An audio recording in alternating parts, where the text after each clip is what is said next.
Hello, everyone, and welcome back to the next installment, the eighth installment of Midnight Mutterings. Here with me, James, and my great friend, Rapture Remembered. Say hello, Rapture. Hey James, great you're with yourself today. And yeah, I just got my IBC root beer here, and I'm ready to discuss topics. Oh, Oh, by the yeah. way, where are we? Where the hell are we? Yes, so Rapture has brought me. This is our first adventure out of the European world, so to speak, European mankind. I was brought to El Nido Island in the Philippines. El A bit Nido. El Nido. See, I don't even know. A bit tropical for my taste, but definitely a beautiful place. And at this late hour around the fire, the temperature is positively hospitable. Hey, yes, my dog has just started barking, so hopefully it doesn't bother the recording at all. But yeah, El Nido is perhaps my favorite place on Earth. It's unfortunately it's the kind of place that may soon be taken advantage of by various business interests in an attempt to lure globetrotters. And in fact, the first time I went there, it was really surprising because when I got there, it was just packed with Americans. It was really strange because it's at kind of the edge of the earth. So yeah, but it's a beautiful place, and I Are would we say I talking? recommend going there, but it is kind of like my secret place. So. Are we talking about business interests with slanty eyes or business interests with echoey names? Um, Not so much the echoey names, but I would say just outsourcers in general, or when I say outs, I guess that's not correct. Slanty eyes, definitely. They actually wanted to build a Nickelodeon theme park What? around this kind of secret getaway, and fortunately, somehow the corruption didn't didn't hold, and it was overturned, and so there won't be a Nickelodeon theme park as far as I'm aware. However, they are going to build an airport here, and I say here, El Nido, and that should really kind of change the place. I mean, it wouldn't take much to change it. Like, our last time I was there was already a ton of construction projects and new hotels and resorts being built, and yeah, so it's see it while it lasts kind of thing. Right? It's very hard with this stuff because it's going to bring the locals money, it's going to bring them infrastructure. I mean, but at the same time, in the alt right, we ask this question all the time. Not everything is about economic growth. Is it really worth the cultural degradation to these people in order to allow them to afford more product? It's really not, but that's the weird thing is like you'd say, oh well, it should be up to the locals. Well, I mean, first of all, in any body of people, there's going to be conflicting opinions. There will be some locals who won't want big business to move in, and then there will be others who are just eager to sell out. And it's really kind of up to people with a higher purpose in mind to make these decisions, I would argue. Unfortunately, it doesn't really seem to be the world we live in anymore. I think at some points it kind of was, when we're talking about the establishment of, say, the U.S. park system and things like that. But actually, ironically, in a place like the Philippines, a place where really if you throw money at something, they're probably going to say yes. Duterte's kind of emerged as a force against that to a degree. Now, he may be corrupt in his own way, but It certainly is entertaining. I know, for example, he's taken a lot of steps. He shut down some big tourist areas to fix things, and so he's not afraid to go against the short term profits, which is a I mean, it's such a rarity these days to see a politician doing that kind of stuff. Oh yeah, it's really funny you mentioned him. I don't really keep up with with politics. I mean, I keep up with foreign policy in Asia because foreign policy is like my thing, but I don't keep up with most internal politics in Asia. But the last thing I read about Duterte was some headline about how he claimed that he used to be gay but managed to make himself a straight man, and it was such a weird headline that I'm like, I'm not going to read that. I'm not going to read that. And it was in a reputable paper too. It was like the Washington Post, reputable echoes. It was like the Washington Post or the New Well, York Times. we know the Echoes aren't necessarily a big fan of Duterte. He's pretty much against their interests. Oh yes, yes he is. So it wouldn't surprise me if they would try to circulate rumors like that. But also, it wouldn't surprise me if Duterte he has tons of tall tales and like oh man, it just goes on and on. Like he used to be like a vigilante, and he'd go around the city like looking for people to rob him so he could shoot them and stuff like that. And my favorite Duterte though was he was he was basically observing. This was when he was president, and he still is president. Um, he was observing Islamic militants in the southern region of Mindanao, and he, he like just joined in with the fighters. Like, I mean, he probably wasn't in an actual uh, weapons exchange, but he did get behind one of the machine guns and started firing at the Islamic militants, and I just did it as a photo op and stuff. And it's like, yeah, it's pretty based. I can't lie. Yeah, that's pretty, again,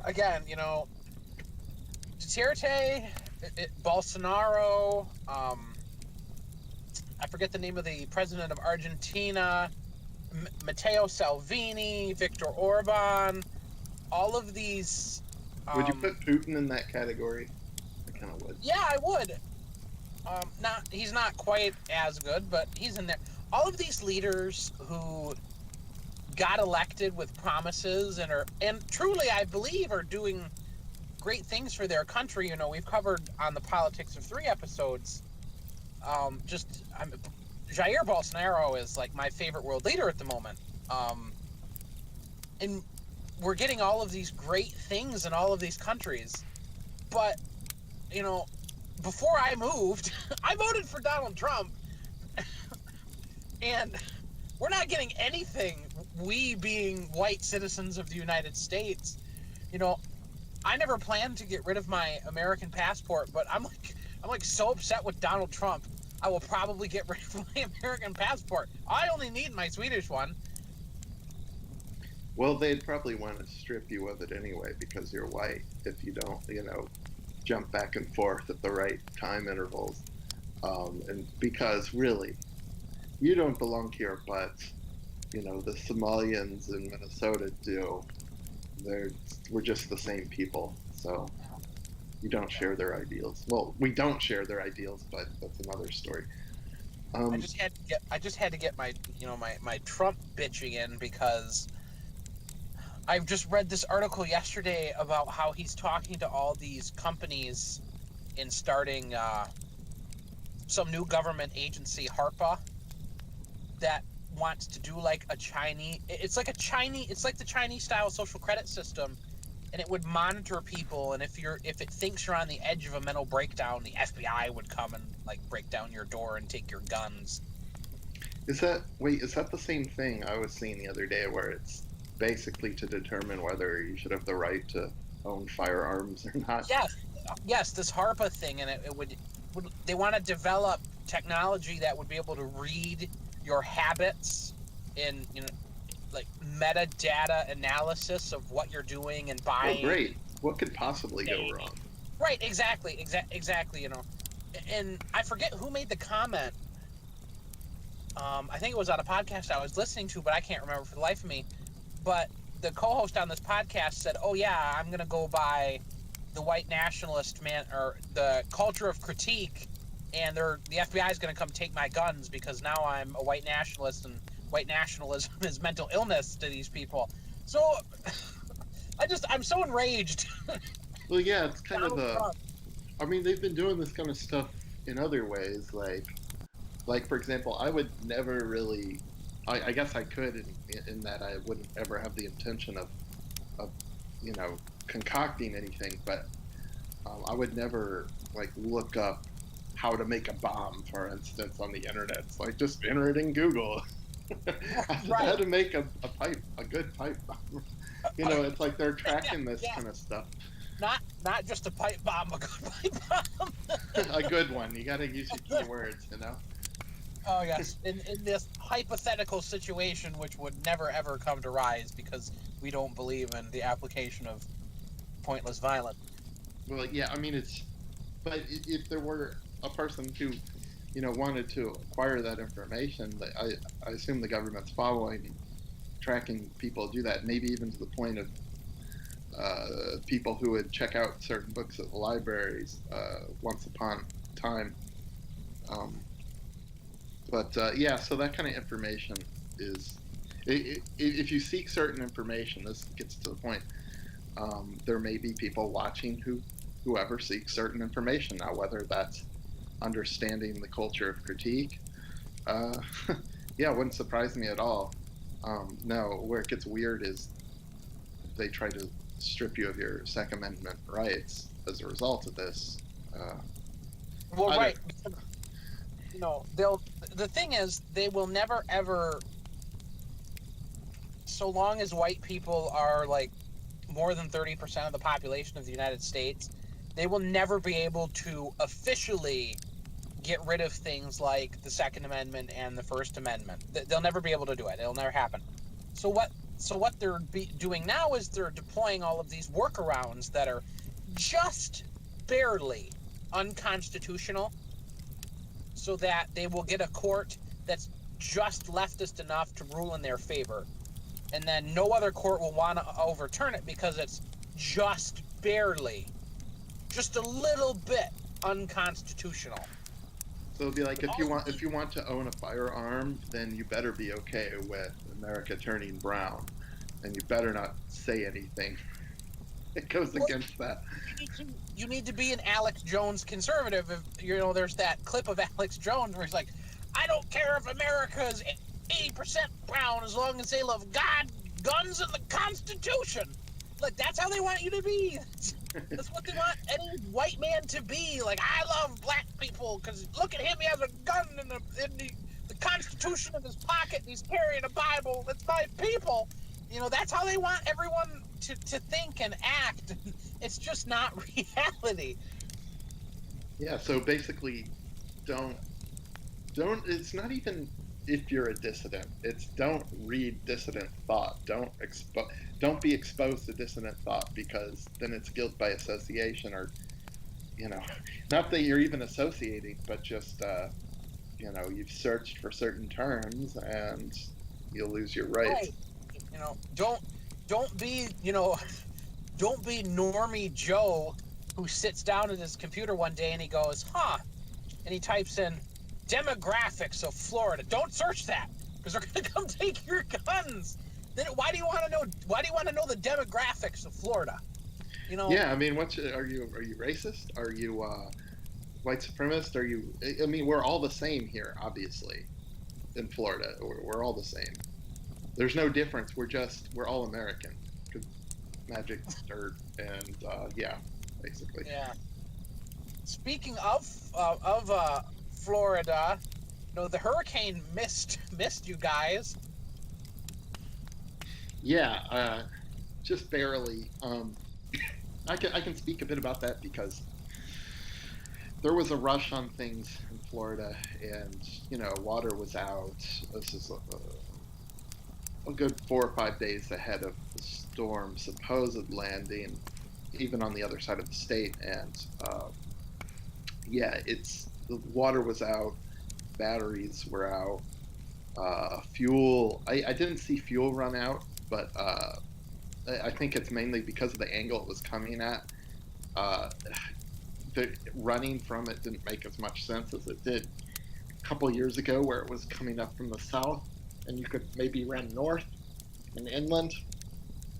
This way, it didn't. You couldn't tell if you ran north, it might have swung north, and in fact, it did. But it actually just did a U-turn and went out to sea, and that was frustrating. That was frustrating. And even someone who's not at all an expert in weather, I knew this was going to get up to a category 4 or 5, like way before they ever reported it as being that strong. So it's because you could see open sea that it was going into, and Yeah, that actually just interrupt you. Rapture did amaze me. I woke up one day and I was was messaging him about the hurricane. Watch, because I had just seen it on the news here in Sweden. And I was messaging about the hurricane, and he goes, "It's going to be a Cat 4 by the time it hits here." And I'm like, "Really? I don't see that anywhere." And he's like, "No, believe me, it's going to be a Cat 4." And he's like super confident. And then I don't even think it was 12 hours later it hit Cat 4. I was like, "Huh, son of a bitch." well, it's easy to predict. I mean, you get a big storm, and it's the only thing that really slows it down is if, well, even if it slows down, it can gain power. So don't get me wrong. But the only thing that would cause it to lose power would be like going over land or running into other weather systems, and that didn't seem to be what was going to be the case. It ran into the Bahamas and gained power. Yeah, and then at one point it apparently came to a stop. Like it was going 1 mile per hour, and Yes. Oh, Grand Bahama is an absolute disaster. There's like nothing left. And I was actually on the phone with my boomer American grandparents, and we were talking about this. And I forget the exact comment my grandmother made about it hitting the Bahamas, and I made a comment that well, if that hurricane doesn't get moving soon, boats full of black Bahamans are going to start hitting the shores of Florida. And she's like, "Yeah, that's true." And my grandma is not like, I mean, she's an old Catholic Polish American, so she doesn't like black people, but she's also like, "That's racist." well, how are the She agreed demographics in with the my Bahamas? comment. What? How are the demographics in the Bahamas? Is it It's a also black. just? It's a black country. Oh, of course it is. Of course it is. But Um, there is actually a notable white Bahamian, or is it Bahamian? I don't know. Bahamian community. I mean, they're mostly British. The white ones, it's like 3% of the population, but it's overwhelmingly black. I think it's like Bohemian or something. Not like Bohemian, but Bohemian. I could be wrong. I mean, like that's the thing. Like they take a, even if there are, like, for example, the president of Martinique is white, even though the island's like basically entirely black. Like they take over all the islands, and okay, now one thing that really bothered me about this storm was before it even got to Puerto Rico, all the politicians and all the news channels, the MSMs, were talking about how they're basically really trying to set it up for like Puerto Rico's, oh, they've already suffering and now they're about to get hit again. And I was looking at the storm and it's like, hey, it hasn't even freaking touched Puerto Rico, and in fact, it missed it. And let's be thankful for that, because if it did hit, they would basically just move the entire well, they wouldn't move the entire population, but like I said, they've moved hundreds of thousands of Puerto Ricans into Florida and perhaps places like New York, um, and they've situated them around various voting precincts and whatnot. So they intend to swing Florida, and Well, they were basically setting everything up for that to be intensified.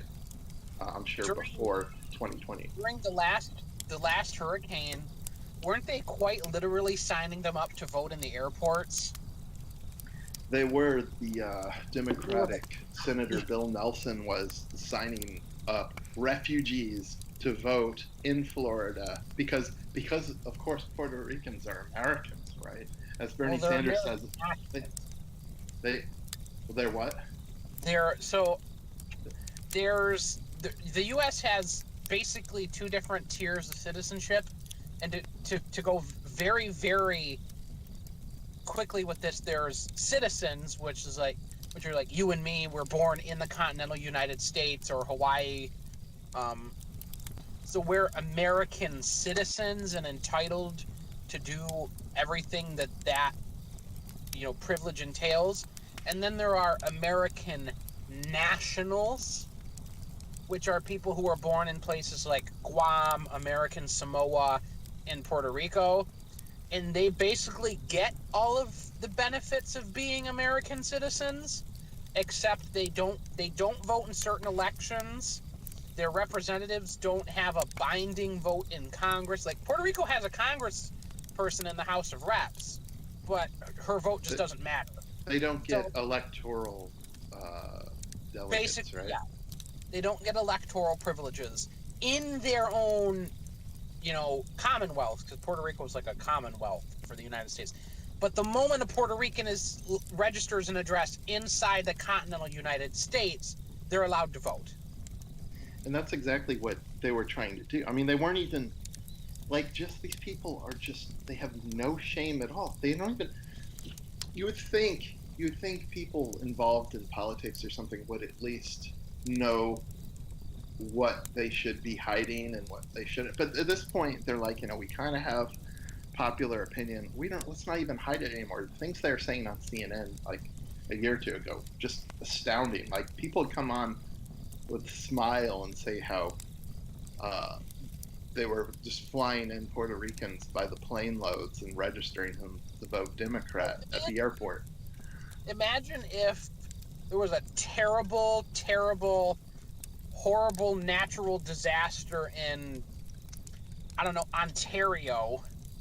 So, 2 million Canadian, because there's 200,000 Puerto Ricans who came to Florida.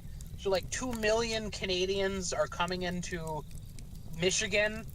And the Michigan Republican Party is they're on the bridge from Canada into Detroit, and they're just standing there like, hello, Mr. Smith, we're going to register you to vote for the Republican Party. The Democrats and the left would flip out. They would have a cow. They would accuse the Republicans of taking advantage of a terrible disaster and abusing people and making a power grab and being insensitive and all this bullshit they always do. The left and the media and our Levantine guests would just be having an absolute conniption fit. Well, the only error of the scenario is assuming that white Canadians would actually vote conservative. They'd probably vote liberal, given how they are, unfortunately. Yeah, that's true. God, Canada.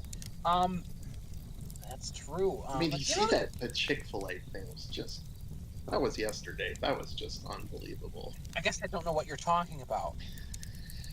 There was a Chick-fil-A opened in Toronto, and 100 LGBT people went and protested it, and they had the requisite 6'5" drag queens and stuff, just absolute abominations. You have to those people. I will let people know though. I have some deep running connections inside the Canadian alt-right, and they do exist. They're mostly small local groups and people online, but the Canadian alt-right does exist. And if you live in Canada, and you want to get connected with some people in the Canadian alt-right, feel free to post a comment under the video with your email or contact information, and I can actually help you get in touch with some people. The growth of the Canadian alt-right is a very important thing. Canada is America's hat, and where America goes, Canada definitely needs to follow. Well, meaning that what's weird is Canada is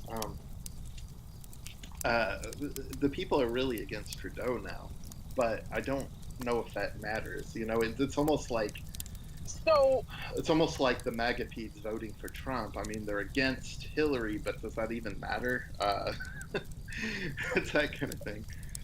It is very odd. So Justin Trudeau, most of the reason people are unhappy with him are policy-related reasons. He just hasn't delivered on stuff. He's been very corporatist. For example, when he got elected, so the Canadian Senate is an appointed body. There aren't elections. The Prime Minister and the government appoints people to the Senate. And he promised that he would not appoint any more senators because there's been this concept in Canadian politics about getting rid of the Senate, which most Canadians are for. They just haven't bothered to do it. So the concept in Canadian politics is if we just stop appointing senators and we let all the senators die and retire, the Senate can exist on paper but won't physically exist at all. So that's what Justin Trudeau planned to do. He said he wasn't going to appoint any more new senators. He was going to start with this policy of just letting the Senate die out, basically. Well, he's appointed senators left, right, and center anytime there's a freaking vacancy. So he's just doing things blatantly in opposition of his voters. Or he's taking so long to do things that by the time he does it, no one gives him credit for it. For example, legalizing pot in Canada. No one knows really why, but he took forever to do it. Dragged his feet. So by the time he actually did do it, and he has done it, no one gave him any kind of credit because they just kind of stared at him and they're like, well, fucking took long enough, dude. Wait, so are you all for that? Legalizing pot? No, I'm not. I'm just... I see. Yeah, you're arguing for the masses or whatever. Right, I'm just giving examples of how Justin Trudeau has policy-wise failed. Well, you know what? I'm guarantee he's probably kicking himself right now for not having the heads up to be in Toronto at that Chick-fil-A protest, because he would have loved being in there with those transvestites laying down on the concrete playing dead or whatever. He would have. You know, while we're on the subject of Justin Trudeau, and we'll tie in a bit of Donald Trump here, during the G7 in... Wow, I'm totally blanking on the G7 in France. It was in France. Jeez. There was a picture of Donald Trump. He got his, he's kind of like man spreading, and he has his hands together, and he's leaning forward. And Donald Trump can have those very masculine appearances, and Justin Trudeau is leaned back in a chair with his legs crossed like a woman, and he has bright pink, white, and purple socks on. And I saw this image and I just laughed, because Donald Trump might be fake and gay, but at least he's not actually gay. Yeah. Justin Trudeau is sitting there, and Justin Trudeau thinks he's Trump's moral superior. So Trump is sitting there and he's looking all masculine and looks very manly, and Justin Trudeau's sitting there, and it looks like he should just be grinning and wearing a dress. Like, wow, this is great. You still get that dopamine kick when you see like the Donald Trump you kind of remember from 2016, and it felt good. Then I remember Donald Trump sucks, but... Well, yeah, he has some funny tweets sometimes. I mean, that's like one of his only redeeming qualities, is that he's good on Twitter a lot of the time. The problem with that is it perpetuates like the boomer fake and gay narrative that Donald Trump is doing all this stuff. Anytime I get on Facebook, and I tell you what, my Facebook, like the number of Americans I'm still friends with on Facebook, as opposed to Swedes, is just dwindling by the day. Like plummeting. You're at negative or something. Like removing Americans all the time, because you get the boomers who they share the meme like the lowest black unemployment, Donald Trump, and it's like, no, Donald Trump is not responsible for the lowest black unemployment. Black unemployment is the lowest it's ever been, but it's something like 92% of that drop happened under Barack Obama. And the boomers just perpetuate all this fake stuff with no proof, and I just can't stand it, because they'll vehemently defend Donald Trump. They'll be like, he's made America great again. And like, made America great again? There were 450,000 people illegally crossing the U.S. border every month for like 4 months in a row. His immigration numbers, like the amount of people, have blown away the amount of people let in under Barack Obama. Donald Trump has left the floodgate open. He has deported less than like 35% of the amount of people Barack Obama did in the same amount of time they were in office. It's insane. Donald Trump hasn't made America great again. He's made America browner. He's like, I want to have the highest numbers of illegal border crossings ever. Yeah, It's like, America will have the record high of Hispanic illegal immigrants.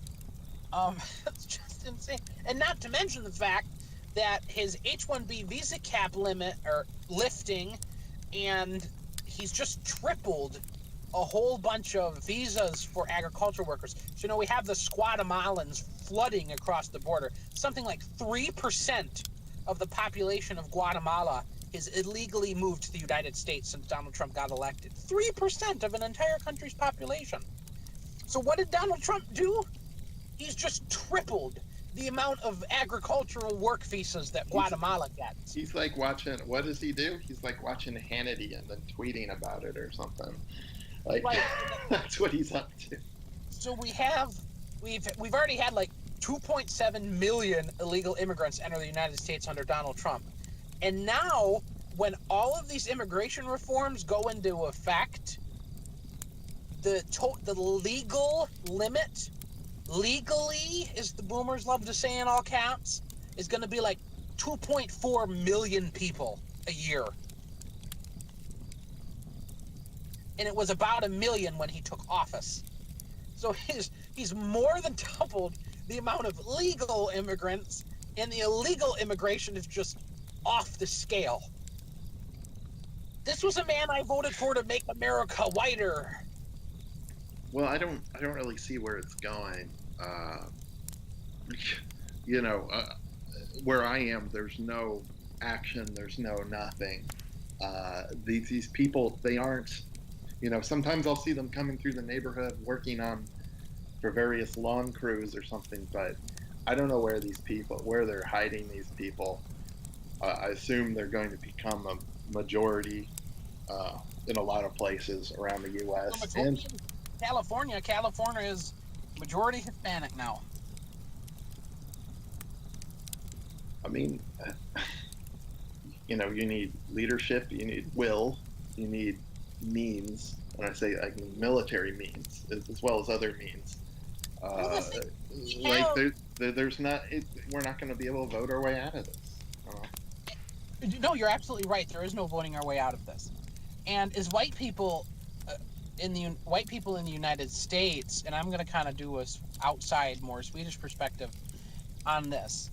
You guys have the most powerful country, the richest country in the history of the world, and this empire is being taken over by a bunch of 81 IQ Hispanics. It's laughable. Well, the thing is, because it's so powerful, we're not able to affect it as individuals or even small groups as much. We basically have to be afraid of it. Big Brother coming cracking down on us. Yes, and of course, when Donald Trump ran, I will say, to clarify here, when I said Donald Trump would make America whiter, that would just be a result of his boomer CivNat policies. I did not think Donald Trump was a white nationalist. I never thought Donald Trump was, woke on the JQ. I never thought any of this. But his policies about deporting illegal immigrants, ending birthright citizenship, all of these things would have resulted in a whiter America, maybe only slightly, maybe a decent amount. And that's what I looked forward to. I didn't expect him to be like standing on a stage in Minneapolis declaring the establishment of the American Reich or something. But I expected him to do what he said, and I expected him to make the United States a bit better and to give white people long-term hope and prospects. And none of this has come to being. Instead, the country is just getting browner and gayer. Well, it's like he was elected. People started to see he wasn't able to do, wasn't able to act on birthright citizenship or the wall. And so he's run to Israel and decided to start a kingdom there or something. It's not, oh yes, the king of Israel. It's not wasn't able to. It's not that he can't. It's that he won't. He will not.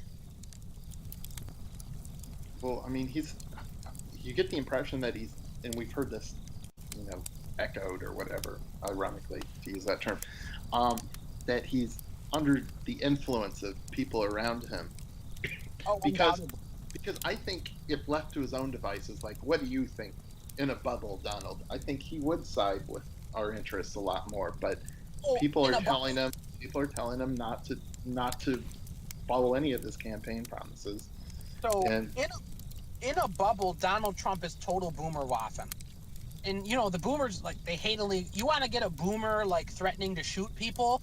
Talk about illegal immigration. Boomers are like, shoot him at the border, blow him up, landmine. That's how boomers are. Donald Trump, if left to his own devices, unimpeded by other people, would be a total boomer waffin. He wouldn't be a racist, but he'd be total boomer waffin, wall to wall, literally wall to wall, giant concrete wall. He would be like that. But he's a dumb boomer.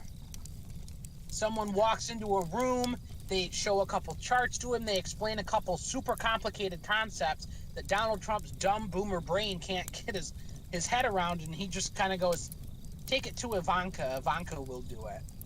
Ivanka is helping set up this new agency that's going to deem us evil for buying the White Nationalist Manifesto by Greg Johnson. Ivanka is directly involved in that. well, as far as I can tell, the whole Trump family has basically just sold their souls to Israel. They that's who they've cast their lot with. They'll probably end up living there if they have to. Uh, and I'm sure they're fine being rich in New York, but in New York City. But I mean, that's who they're allied with, Israel, not the people of the United States. Well, it's even more than Israel. They're allied with the nation of people who currently inhabit Israel.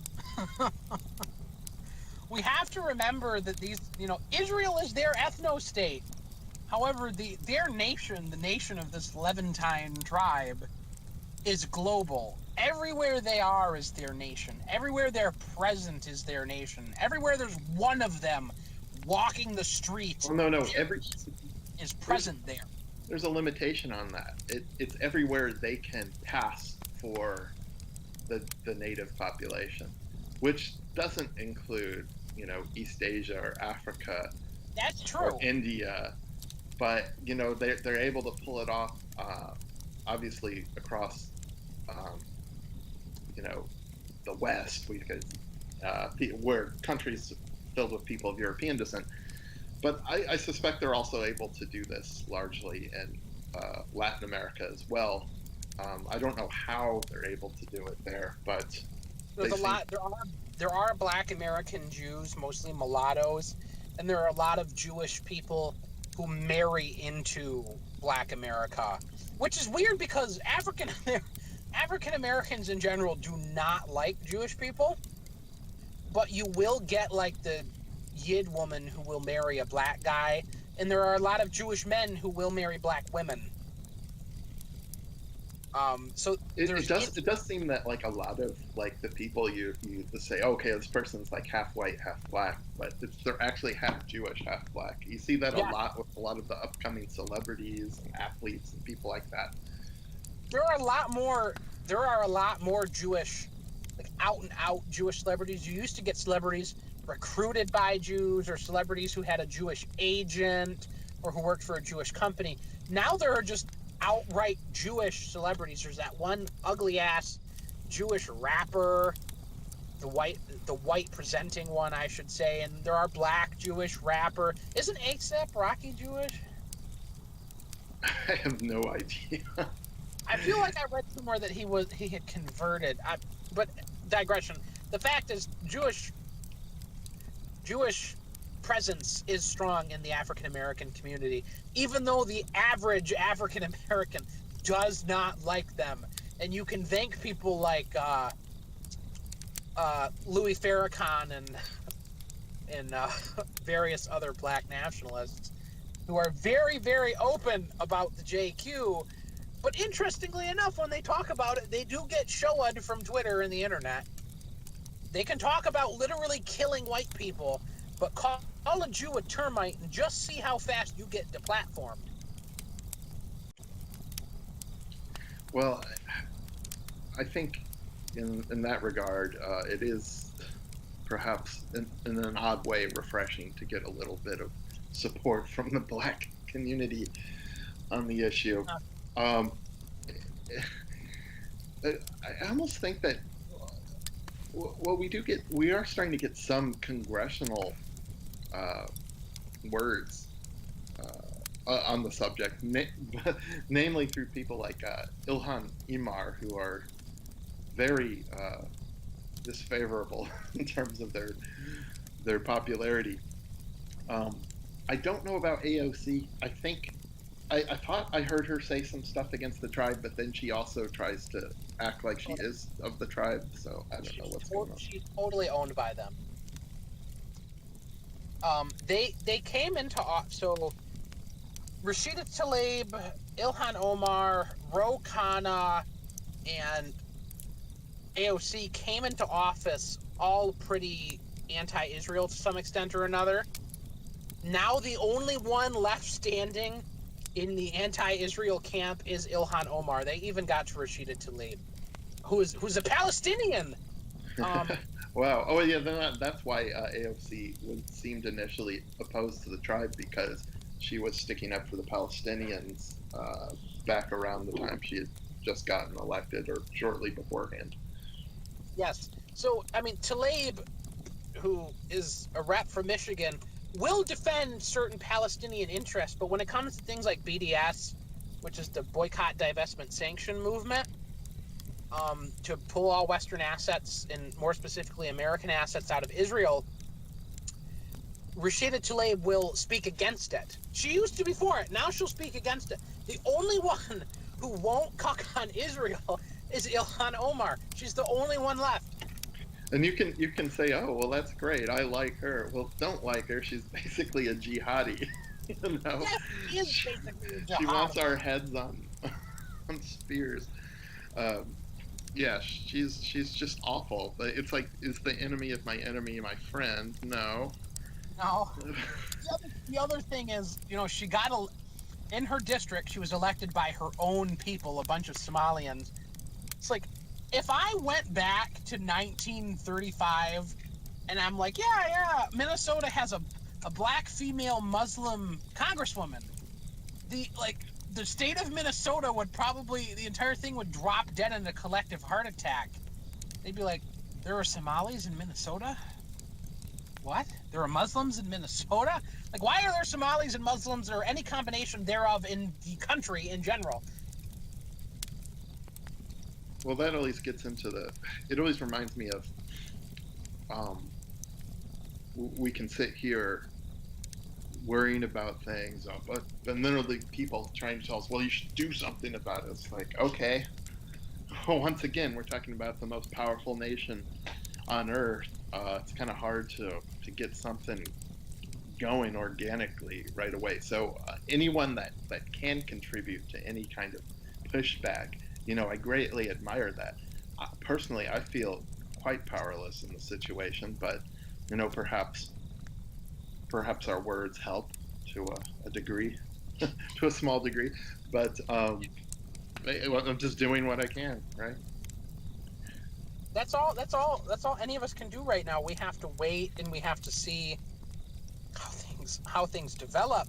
I'm very, very white-pilled. Everyone knows I'm a pretty white-pilled person. But it takes a while to get things rolling, and the American alt-right, as evidenced by that LA Times article, or San Francisco maybe, it was some California paper, God forbid, that mentioned, you know, actual alt-right websites, TRS, VDare, the Daily Stormer, and 7 other ones have experienced a 47% increase in traffic. The movement is growing, but you are absolutely correct that in the United States, it's incredibly hard to get organic organization.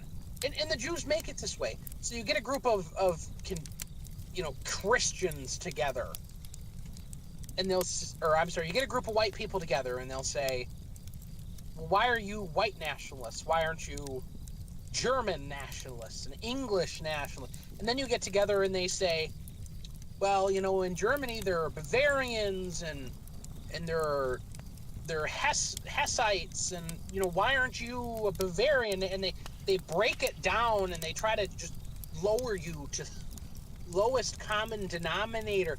But the lowest common denominator, and I don't mean this in the fact of like the lowest in terms of quality, but when you really, really etch all of white identity down, what are we when you get to the bottom of it? We are all white people. So being a white nationalist is the most base, concrete foundation of any kind of nationalism. So in Yeah, terms so of it's like building, they're trying to push us into the numerator. They're trying to push us into the smallest group we can possibly uh, argue for a sense of identity with, which would hopefully be small enough that they'd be completely ineffective and powerless. But right, but that's exactly my point. Is it's almost cyclical. You go from white to ethnic group, then from ethnic group to region, and then from region to religion, and then from religion to a denomination inside that religion.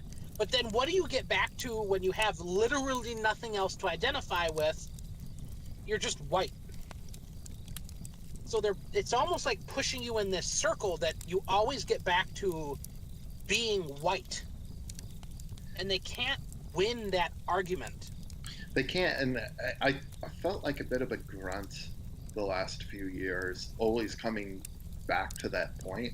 It almost seems like the go to for uh, someone who's not capable of arguing on a higher level. But there's so much merit to that argument that it's scientific, it's biological, it's who we are, and you can always go back to that, and we should always go back to that because that's exactly what they're attempting to erase, to take away from us.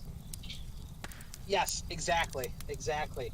Now we Speaking of, Yeah, I was going to say we have a ton of points that we have, or a ton of yeah, items that we haven't gotten to. So because and we just enjoy talking about whatever comes up. Like, yeah. go ahead. So speaking of erasing things, Rapture in replacing them with new, generally browner things and people. Rapture remembered about a week ago linked me to a Netflix movie trailer for a movie called Falling in Love, and in as in INN, like a bed and breakfast. And do you want to describe the trailer here, Rapture? Well, yeah. First of all, let me just say that this goes along with what I've been saying about Netflix. Basically, anything Netflix does will be paused. Almost anything. You may be able to find exceptions, but they seem to be the worst, the absolute worst of the pause studios. So, Falling in Love, it starts out with this, uh, you know, friendly black woman living in San Francisco.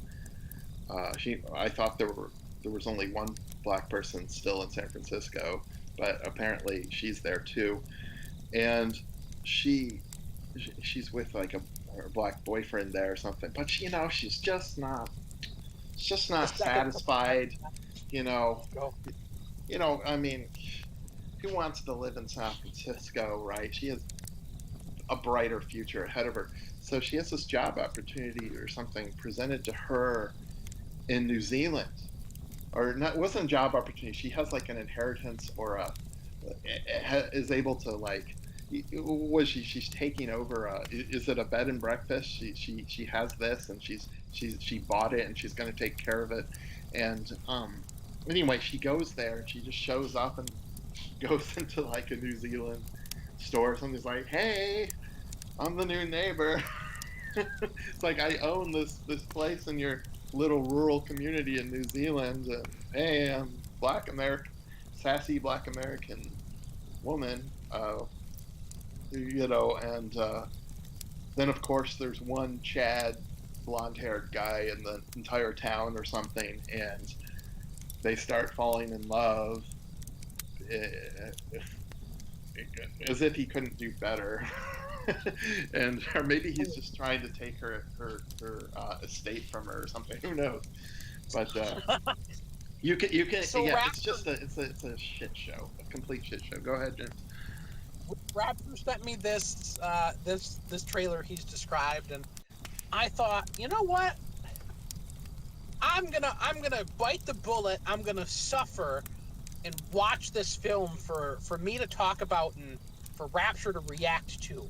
So I sat down, and I have my notepad here on the beach with us with 2 pages of notes. I sat down and I watched Falling in Love, and oh dear, I wanted to claw my eyes out by the end of that film.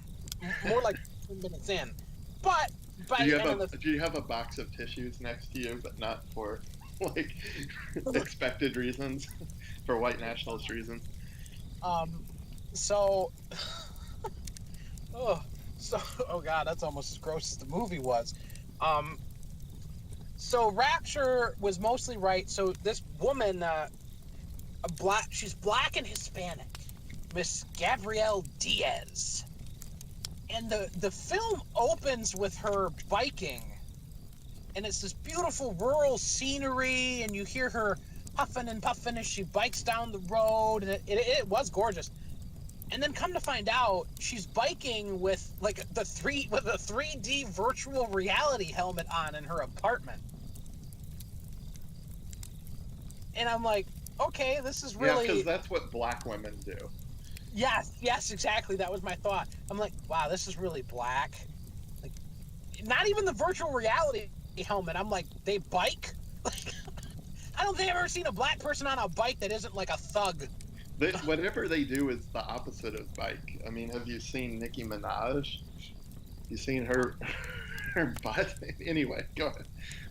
So she gets, she goes to work, and she works at some big investment, or it's like a startup that has all these investors who are going to build like green all energy housing. So she goes in, she sets up this whole presentation, yada yada yada yada, and she's sitting there and waiting and waiting and waiting and waiting, and no one is showing up to the presentation. Well, finally, the 3 most, of course, obnoxious, pompous asshole white dudes who couldn't be any more than like 25, 27 walk into the boardroom. They're loud, they're demeaning, they treat her in like that stereotypical leftist way where they everything they say seems to talk down to her. And Gabriella is this successful, independent black woman who went to school and has worked her way up, and they tell you right off the bat that one of the white guys only works there because his dad is an investor. Well, first of all, she probably only got into college because she's black. She probably only got the position because she's black. But let's go on about how privileged these white guys are. Yes, exactly. Netflix would have you believe that Kyle only got the job because of his dad, and Richard only got the job because he knows the CEO, and the other guy only got the job because his dad got him into Harvard. I'm not lying. This was the narrative. She is a hardworking, independent black woman, but these 3 young, successful white men are terrible, evil guys who only are doing what they're doing because they had a leg up. And that was the first, like, extremely offensively anti-white narrative pushed in this film. And immediately I'm like, I hate you. And by you, I mean Netflix, and I mean the people with the capital J who run Netflix. Like, I hate you. This is ridiculous. I'm interested how they're going to forgive this New Zealand Chad for his whiteness. Because you'll find out. Okay. Anyway, she loses her job because the investors pulled out. So she spends several weeks kind of lounging around home with nothing to do and seeing her black boyfriend, which was pleasant. At least she had a boyfriend who was her own, Well, race. it's not pleasant because he's in San Francisco and he doesn't belong I there. thought there was only one black left in San Francisco. That must be him. Maybe these are like spin-off movies or something. I don't know. There's only supposed to be one black in San Francisco, and there are at least 2 more. So there's at least 3. These people are lying to us. Big shock.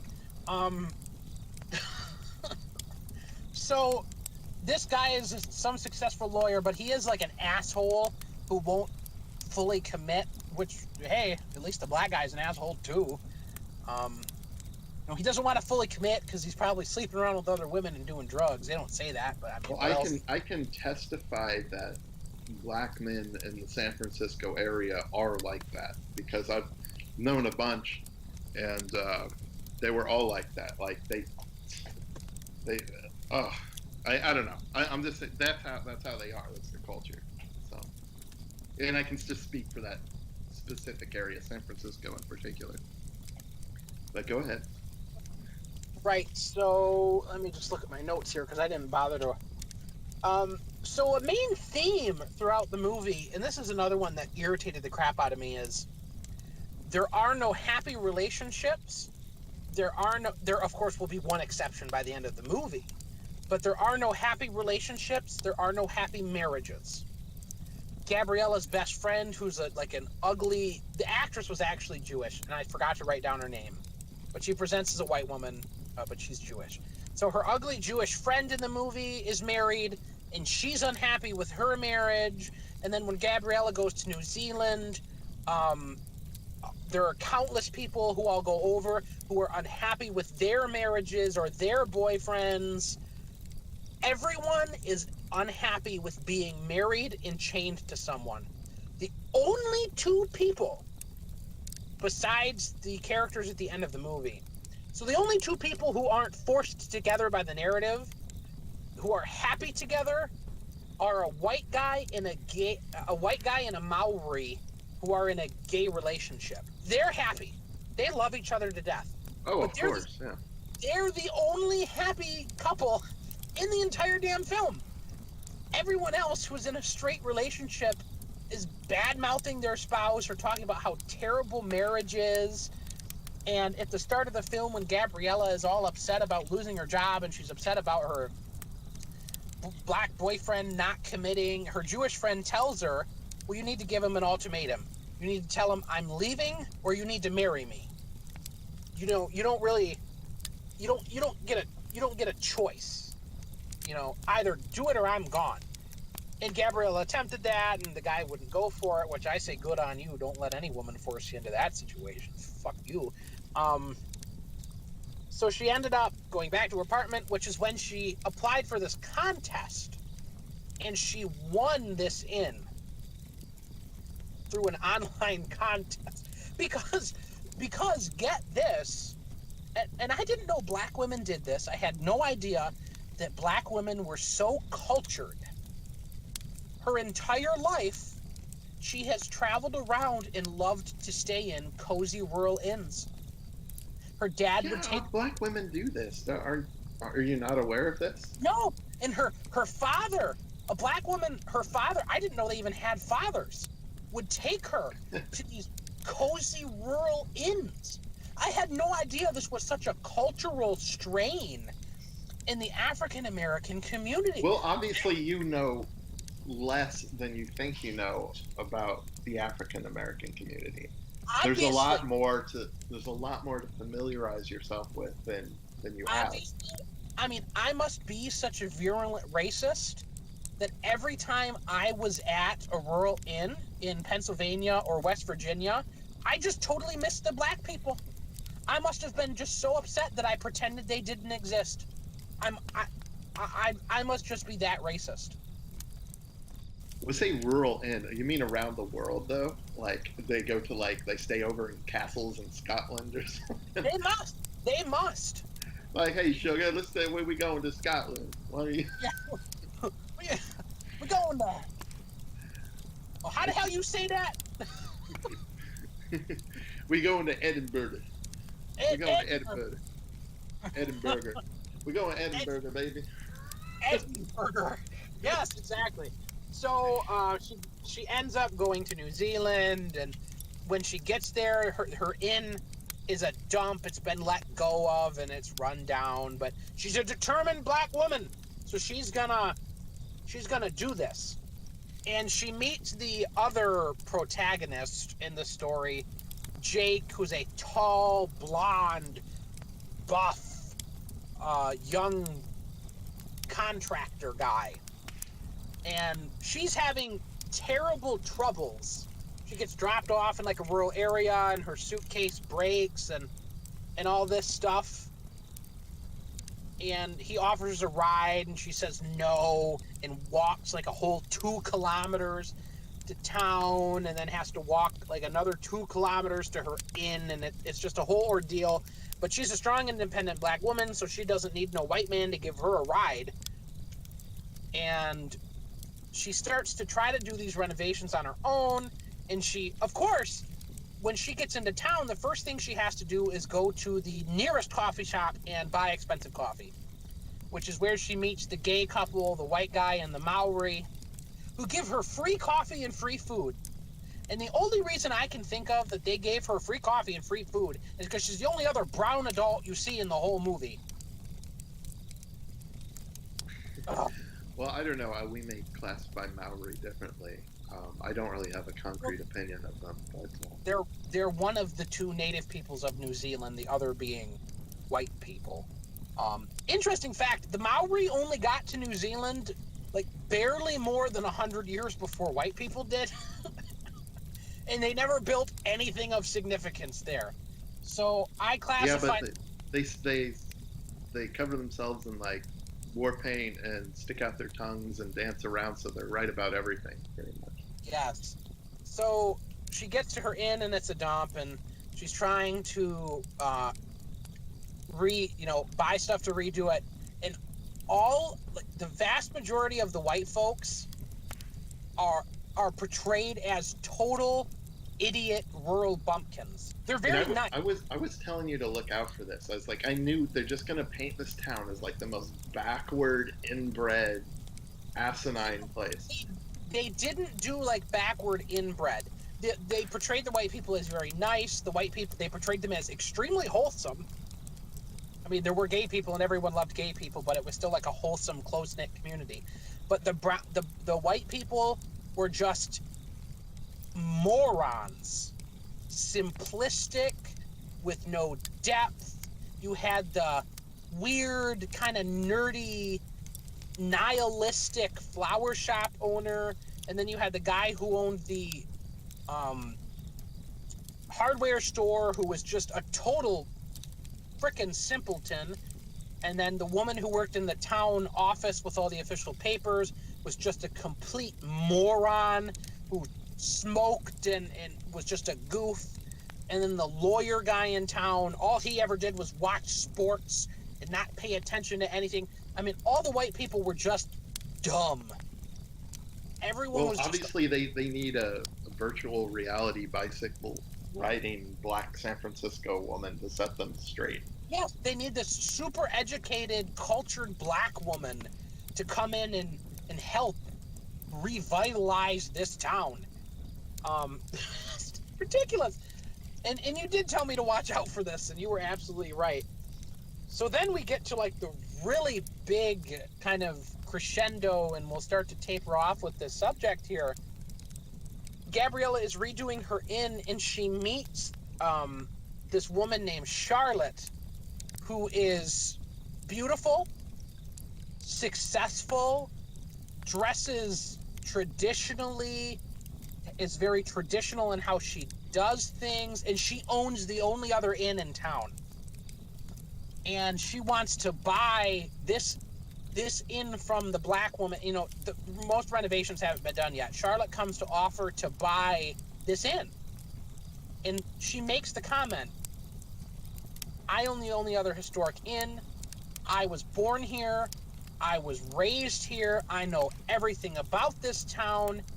It's only logical that instead, and she literally said, instead of an outsider, own, maintain, and appreciate this space and this inn. And they made that out to be the most horrendously offensive thing imaginable.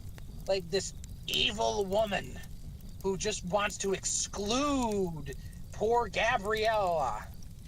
Yeah, because Gabriella has nowhere else to go. I mean, if the inn doesn't work out, she'd have to go back and live in San Francisco, and everyone knows no one in the United States wants to do that.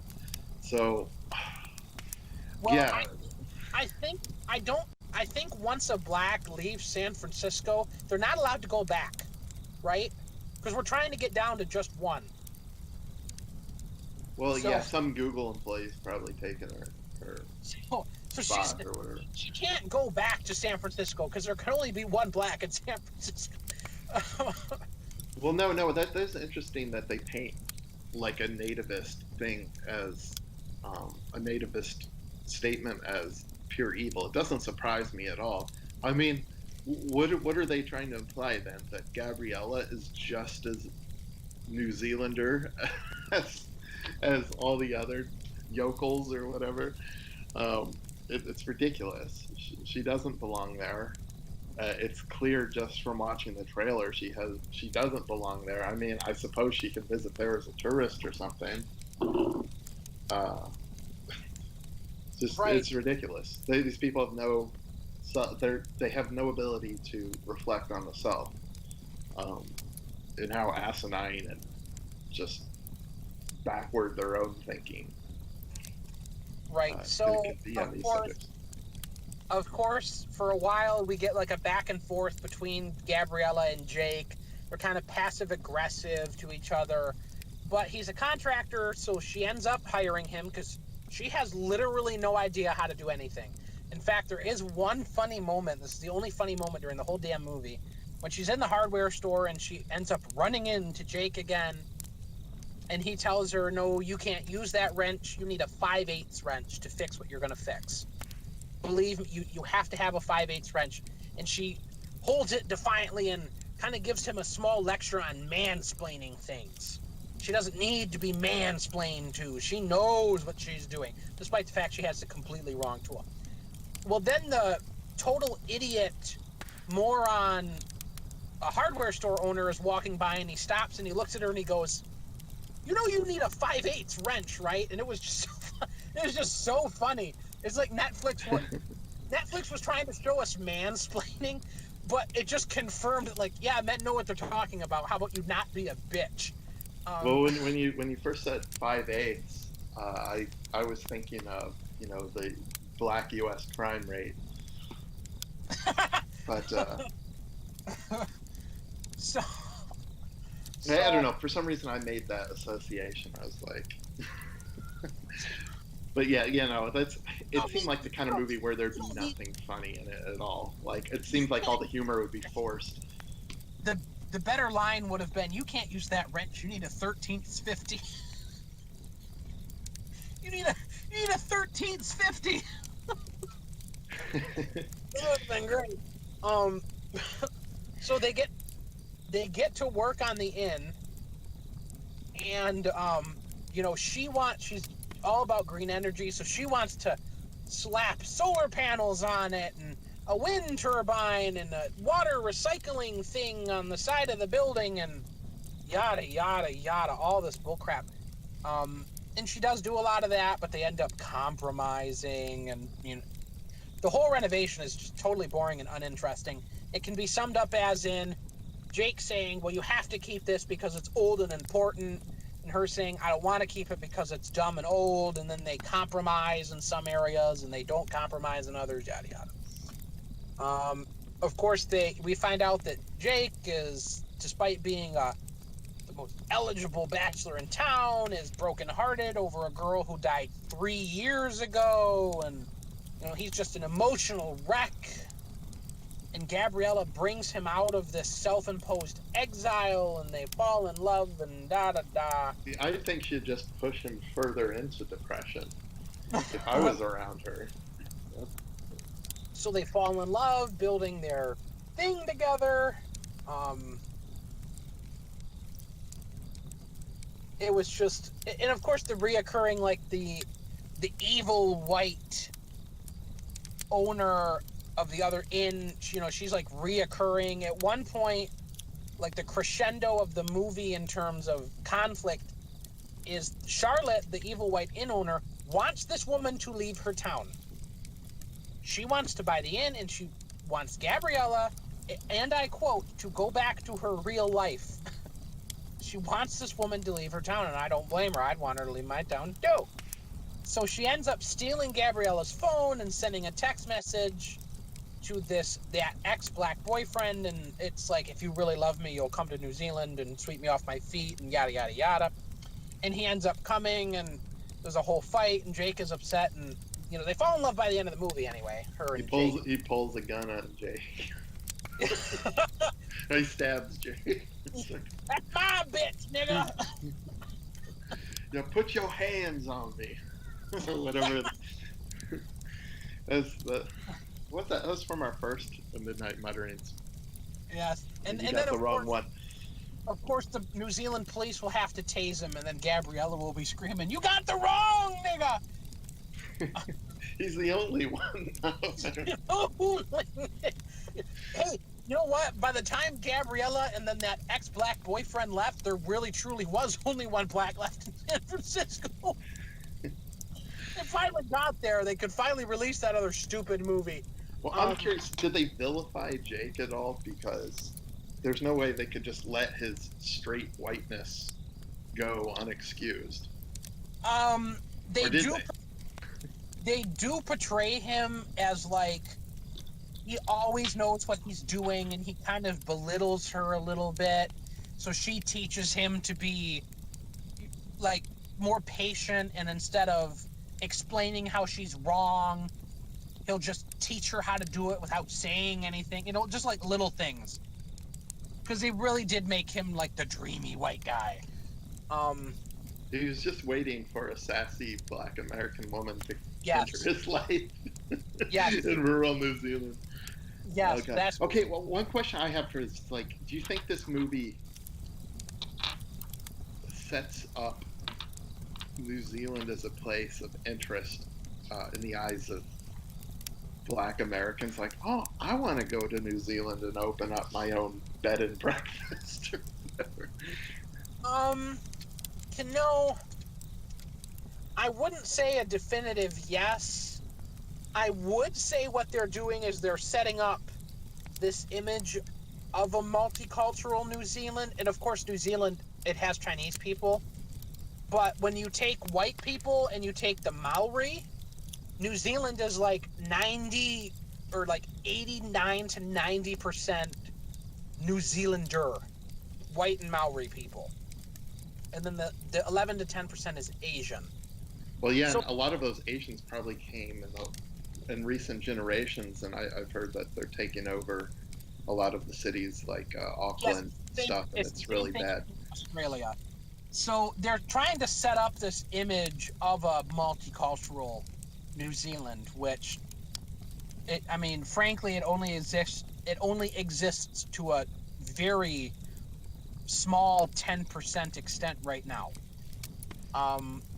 So maybe their goal was to attract black people there, but I don't think they necessarily met that goal, if that's what we're going to go with. Well, I guess what I'm taking from this is that they're trying to set up the idea that, hey, you black people or you people of color, you can go anywhere, even if no one's like you there. You can go there and you have the right to, that's your place now, and these people don't have the right to tell you that you don't belong there, that you aren't from there and stuff. It's kind of really instilling that, oh, I'm a New Zealander now, or even, it doesn't have to be New Zealand though, and kind of adding fuel to that fire. Another point in the film, the Charlotte, the woman who owns the other historic inn, goes to the nerdy flower shop lady's store, and Charlotte pays for this very expensive imported fertilizer for her award-winning gardens. And she goes and she says to the woman who owns the inn, Charlotte's made out to just be a rude bitch, but I like her. So she goes and she says, I need my fertilizer, and the flower store lady says, I'm sorry, I sold that. Despite the fact that Charlotte pays to have this shit imported. The flower shop lady says, I sold that, and of course Charlotte goes, well, who'd you sell it to? And the camera pans to Gabriella and Jake picking out flowers. And the flower shop lady says, very rightly and very correctly, why in the world are you giving my stuff that I pay for to an outsider? Why are you picking her over me? This is a great question. This is a true question, and I give Charlotte applause for asking the question. Right in that scene, the movie writers made that woman the hero of this narrative. I'm sure not in the audience of most people who would actually consciously sit through that film. No, but in objective reality, Charlotte is 100% correct. She should own the inn because she is from this place and understands this place. And why the hell are you giving my shit to an outsider, especially when I paid to have the fucking stuff imported? Why would you pick her over me? And also, I'm sure they portrayed her award-winning gardens as like indicative of her evil or something, like, oh, she's an award-winning gardener, she must be evil. Well, her inn is kind of like that. So her inn is it's old fashioned and it serves high British tea, which they make fun of. Everyone's like sleeping and snoring or smoking and bored, and they're all like boomer white people, and it's meant to make fun of it, like this is old and out fashioned and dumb. So Charlotte they try to portray her as old and out fashioned and dumb, but actually she's smart and ethnocentric and the most logical person in the whole damn movie. I mean, to me, the whole thing about black people like being dissatisfied in San Francisco and then like seeking escape from there, it's just such a slap to the face. And given that San Francisco is beyond the reach of most normal Americans, true deserving Americans. I don't know, but you see a lot of these movies, they're always set in San Francisco and whatnot. So is there anything else you want to say about this before we move on to any closing points? No, actually, that's kind of it for that film. It was just a frickin' infuriating disaster. But it's a good window into how absolutely anti-white Netflix is. And their other shows are like this too. Other movies. It's incredibly annoying and incredibly disheartening. It seems like they want, if there's anything white, it needs to be paint stroked by a woman of color just coming in and Well, turning yes, the place upside down. Like, that's the best thing that can happen to any small white enclave. I watched, just to compare and contrast here, Netflix did a really high budget remake of Lost in Space. I don't know if you ever watched the original series. I never have. I haven't seen the original show. I know there's been multiple like attempts at remaking it. It might have just been a movie in the early 2000s, which I also haven't seen. But. So I watched the Netflix remake and then I went and watched the original. But in the Netflix remake, it's a gorgeous white family. Absolutely. And they have like a black daughter with them too, right? Yes, so that's my point. Like, in the black daughter is the most intelligent person in the whole family. She's only like 17, but she's a doctor. And it's just intolerable. And numerous Netflix TV shows are like this. For example, in Lost in Space, they have to get to leave Earth and go to this colony that they're supposed to be going to. You have to pass all of these tests. And the mother is some kind of super advanced astrophysicist, chemist, 3 doctorate holding empowered white woman, and then the father is like a die-hard soldier, and their youngest son, who's of course a white kid, fails these tests miserably, and they have to cheat to get him on the ship. But the black daughter, man, that black mulatto daughter, man, she makes it. She does great. Well, you see this as just a recurring thing, like all the way back through the 80s. I think that's kind of when it started. Just, they don't know what to do. They know they need think about it, back in the 80s, they weren't quite as paused as they are now, but they needed that one token black guy. And they're like, well, hey, we also need a token science person. And they tend to always make them the same person because, oh, wouldn't that be clever? Because no one would expect the black person to be Yeah, good at science. Star And Trek. it's basically become the cliche that just repeats and repeats and repeats. Star Trek does this. All the Star Treks from the '80s. In Voyager, you have Tuvok, who's the super intelligent, emotionless Vulcan tactical officer, and then you have Geordi LaForge in The Next Generation. And then, of course, DS9 is Commander Benjamin Sisko, who's a black man himself. Um, and then I forget in Star Trek Enterprise, I forget who was the pilot of the ship is some super advanced engineer, black guy, and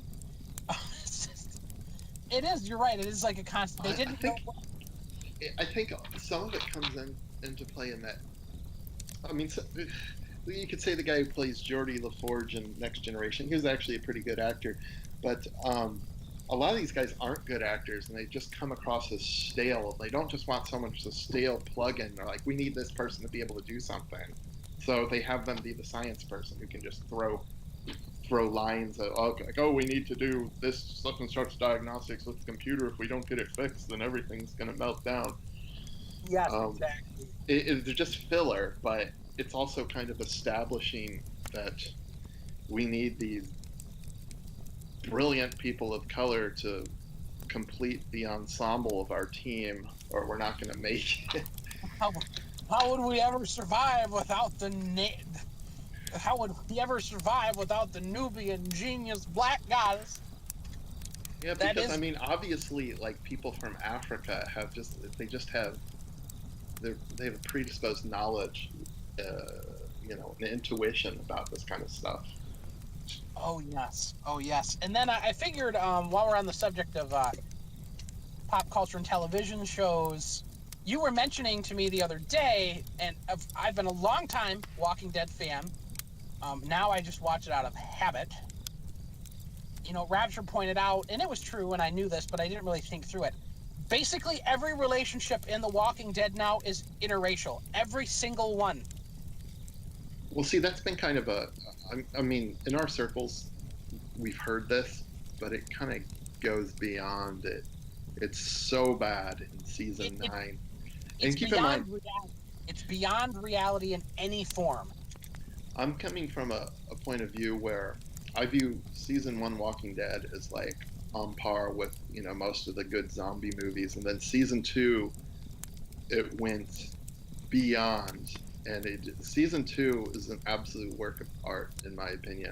It's I the agree. best. I could not agree with you more.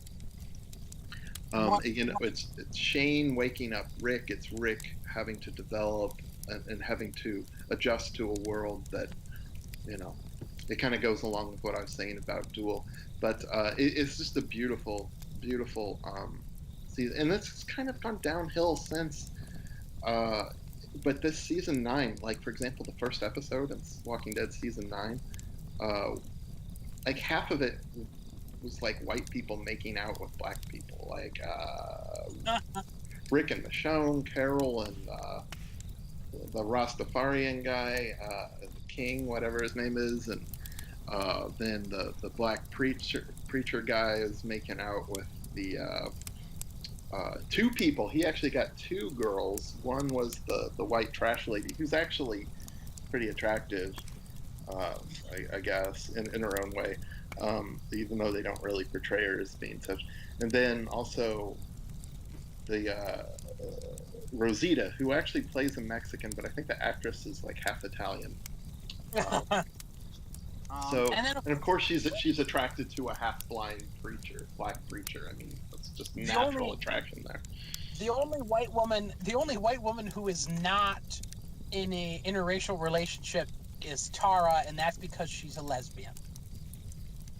Oh, and then you got well, later in the season, Magna comes in, who's a beautiful. The actress's name is Nadia Hilker. I actually looked her up. Beautiful German model, I don't know what her origin. She looks like she might not be Germanic necessarily, but she's really beautiful. So of course they make her a lesbian. But I'm trying to remember because I've seen all of season 9. What does her character do? she's a fighter, of course. Oh yes, I know exactly. Okay, yes. I didn't know she was. But apparently she's bisexual or something because Oh, she used to like this guy in their group, and he died, and so she's heartbroken over him. So she gets with the Japanese girl. It's just, I mean, it's basically, if you watch the show, you can't be attached to any. Oh, and Daryl, the one person they've kind of let be unapologetically white in a lot of ways. Um, they're setting him up to be with. I haven't finished the season, but they're setting him up to be with a black deaf woman. Um, so I mean, basically, you can't be attached to any of these characters. They're all paused. well, this the Yeah. show. The show is more about. The show is more about lesbians, interracial relationships, interpersonal drama about stealing your man, and occasionally a zombie shows up. Well, it's more about how a bunch of diverse people that have nothing the fuck in common with each other are making it work. They're rebuilding civilization together. They're making it work because that's how we are, right? Yeah, They just keep on hammering in these points. it would never work. People in a situation like that where it is that falling apart and everything is that gone to shit, you are going to revert to the most tribalistic in-group preferential behavior imaginable. And Fear the Walking Dead, the other show, actually covered this when they were in Mexico and they got to a ranch, and this ranch was all white people. Every single person at this ranch was white people, and the guy who owned the ranch was like, he made a great point. It's like, we don't let Mexicans in. Why would we let Mexicans in?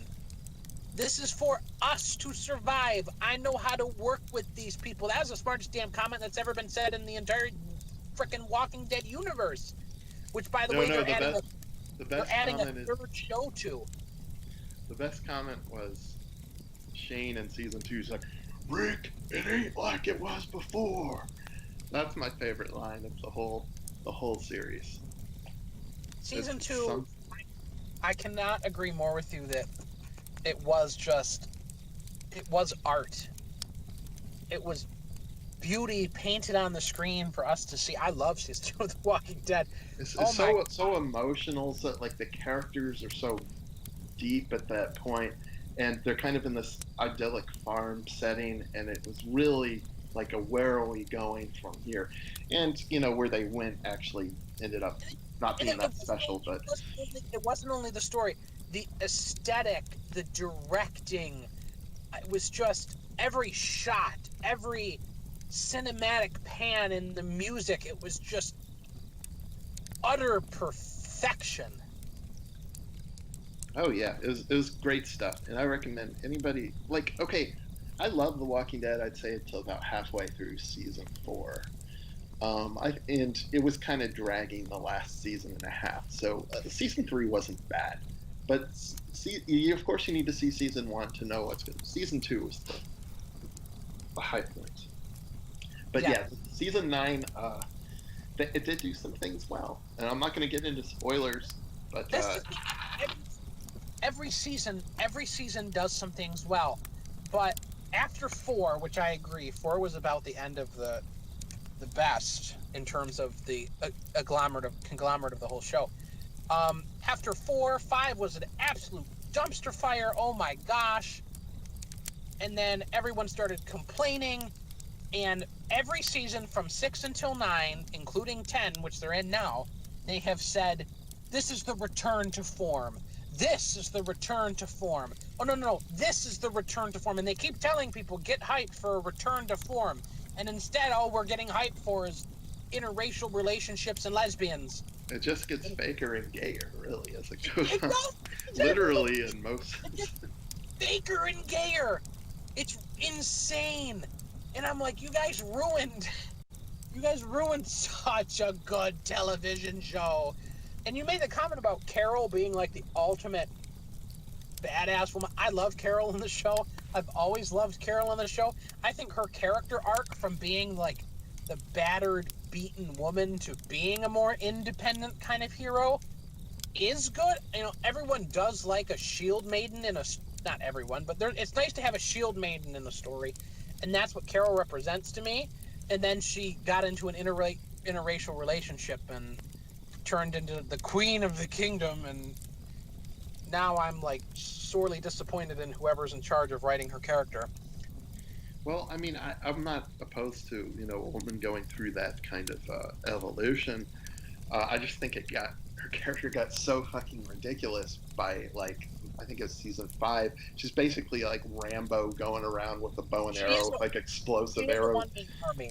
Carol is portrayed as a one-man army, and I've said to people since about season 5 that she is literally the most skilled character at killing in the whole show. It is not Rick. It is not Michonne. It is not Daryl.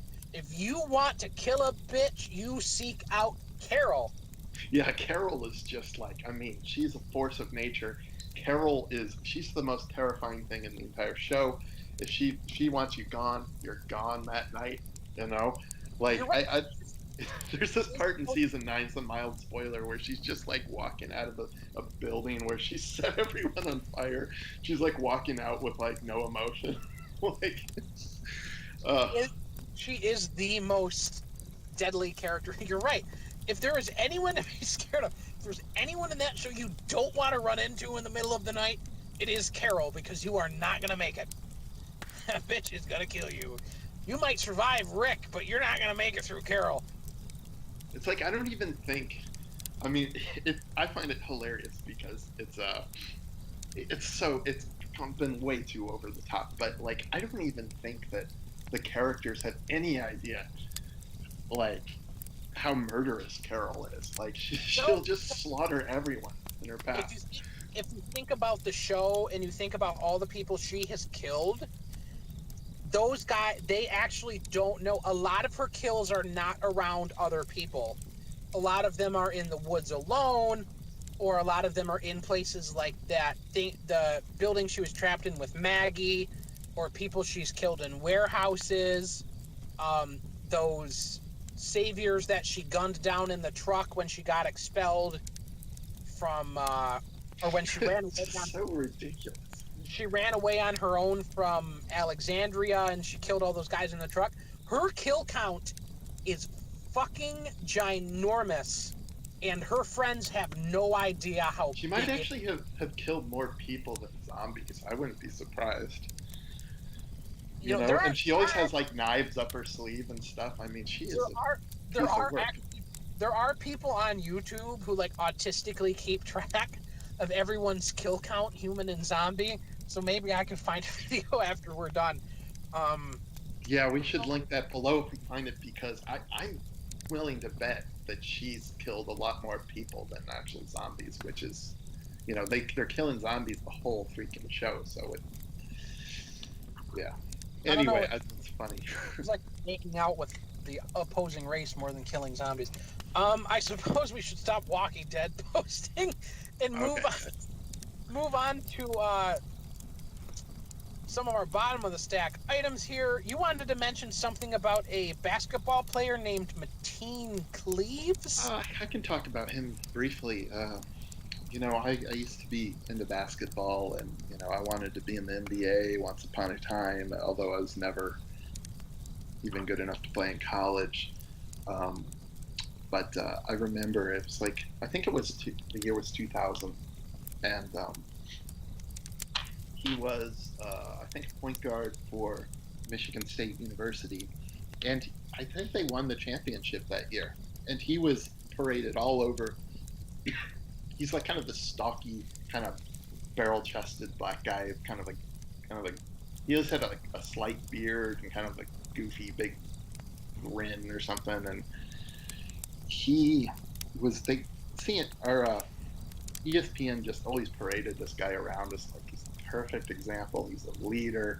He led the team. He's just every person should want to be Mateen Cleaves. And fast forward how many years later?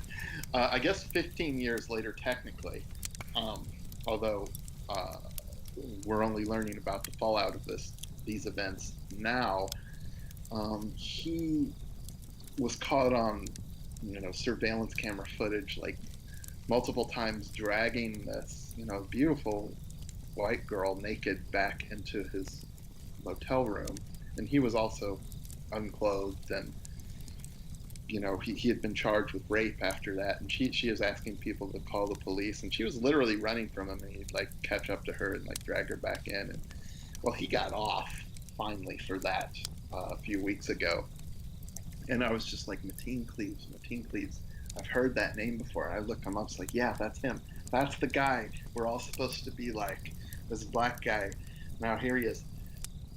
So many years later, like raping beautiful daughters in the state of Michigan. And this is what we grant to these people. We grant them this kind of access. We give them our daughters. We give them our communities. We support them. We hold them up, and then we let them go after stuff like this. Well, it's very interesting, blacks in sports in general, and it just so the audience knows, if I make a sports lingo mistake, I do not watch sports. I do baseball, football, basketball, football in Europe, which is soccer for you Yanks, none of it.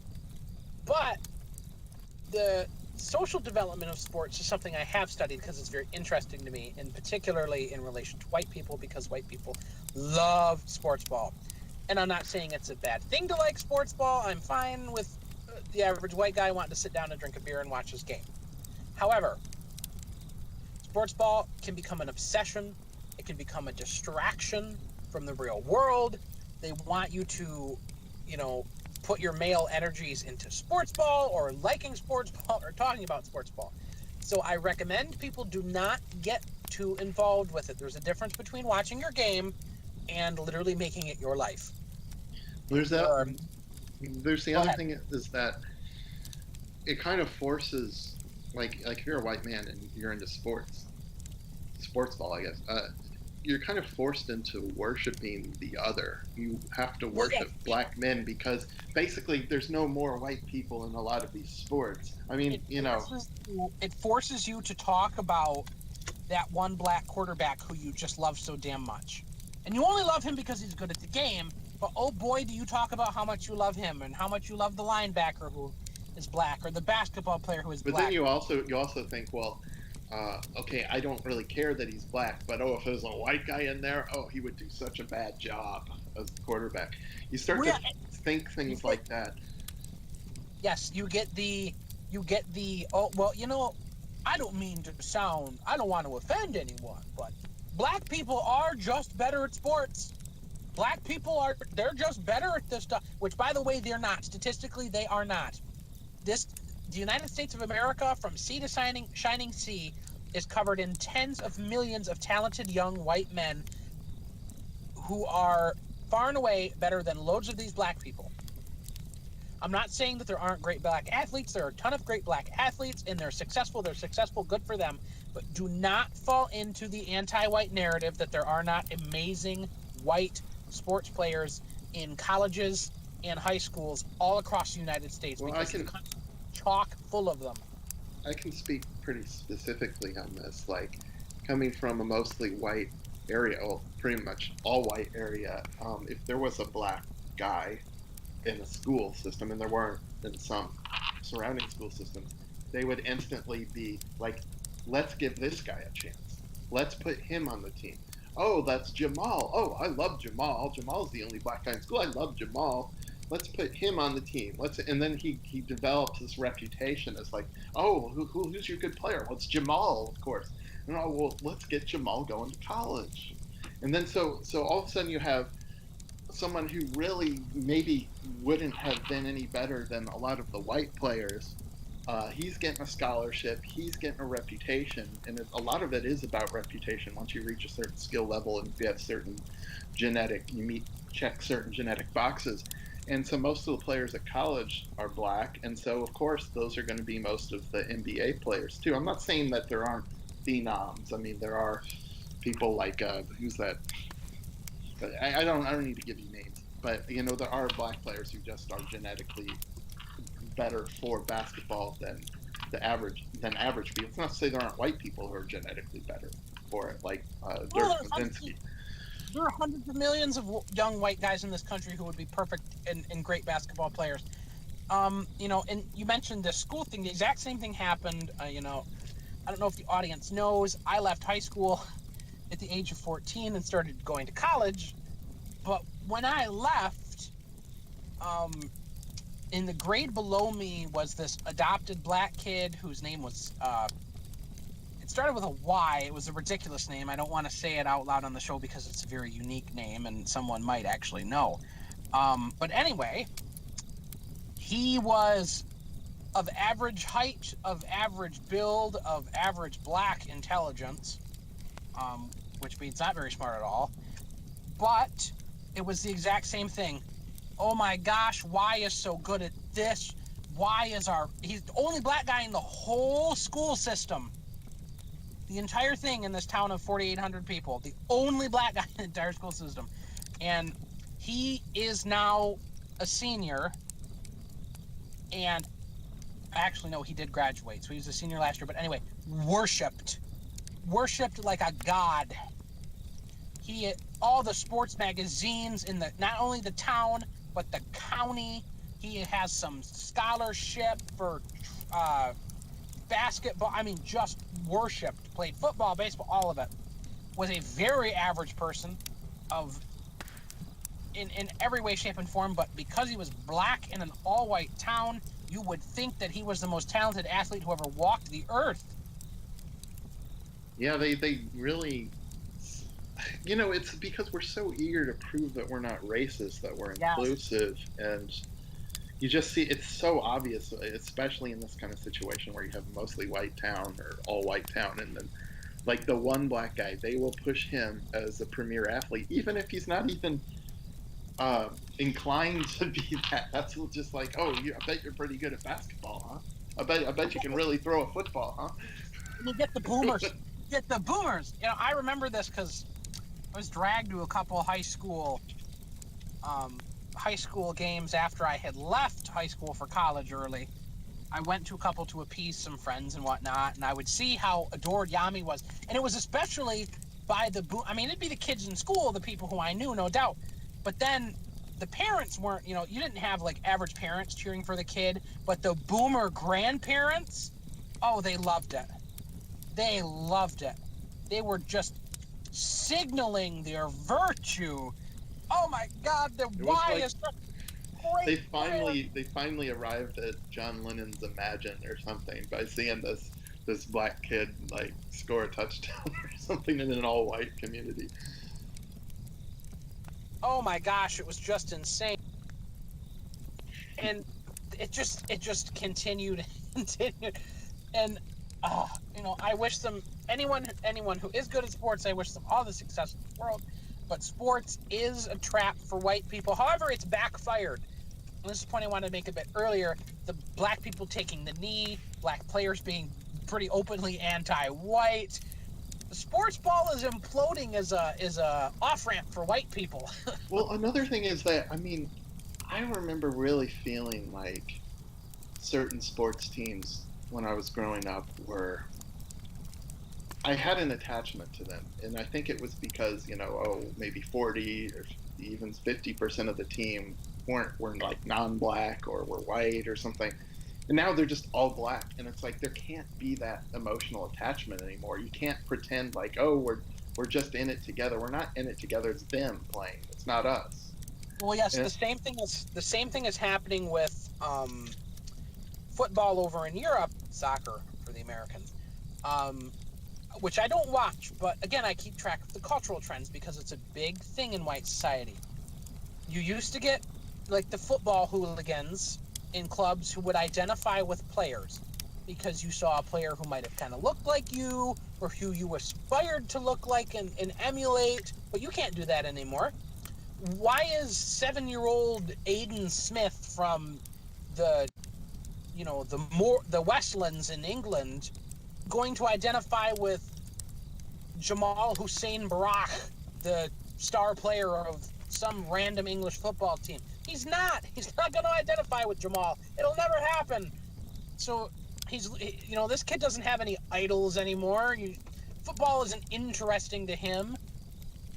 The weird thing is that it is backfiring because I can tell you, I'll just admit, my team growing up was the Indiana Pacers, and I felt like it was our team, and maybe because it was a bit more rural than say their rivals, the New York Knicks. But there were a lot of white players on the team. Was Austin Crozier, there was Chris Mullins, Fred Hoiberg, Rick Smits, Larry Bird was the coach at some point, and you really, it didn't feel it didn't feel alien.